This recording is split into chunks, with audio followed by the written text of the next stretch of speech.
হর্ষ বিলালের মতন এত বিনয়ী আর সমাজসেবী মানুষের ফেসবুক পেজ হ্যাক হয়ে যায়, অথচ 3 হাঙ্গাইলা বেড়া 2 হাঙ্গাইলা বেড়ি প্রকাশিত তাদের পেজ হ্যাক হয় না।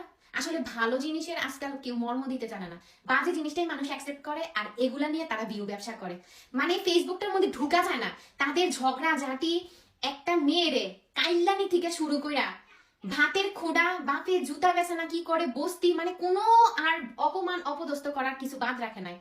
ওই মেয়েটারে নিয়েই মানে ফেসবুকে লাইক করব, মেয়েরে গালাগালি করব, ডিভোর্স দিয়ে দিছস, তারপর ওর পিছনে কেন তোরা পইরা রইছস? ইচ্ছা মতন ওরে অপমান করে আবার তোরা আনতে যাস কেন? কাইল্লানি যদি এতই বাজে হয়ে থাকে তাহলে এই কাইল্লানির পিছনে এখনো পর্যন্ত ঘুরোস কেন?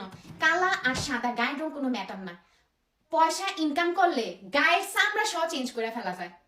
তোরা ওই মাইয়াটার পিছনে পইরা রইছস, তোদের বিউ নাই দেখা কিছু কিছু থার্ড ক্লাস কাপড়ে নিয়ে আইসা বিউ ব্যবসা করা ট্রাই করতেছস, পাশের বাড়ির ভাবি, তারপরে সব ফকিনি তোরার মতন 2 হাঙ্গাইলা 3 হাঙ্গাইলা কাপড়রা আইনেন না বিউ ব্যবসা করার চেষ্টা করতেছস, কোনো লাভ হইতেছে না, সে কাইল্লানির পিছনে পইরা রইছস। আর একটা মা স্বামী ছাড়া থাকতে পারে কিন্তু সন্তানদের ছাড়া থাকতে পারে না। ওরে পারতাছস না দেখা ওর থেকে ওর পোলাটারে আলাদা করার চেষ্টা করতেছস।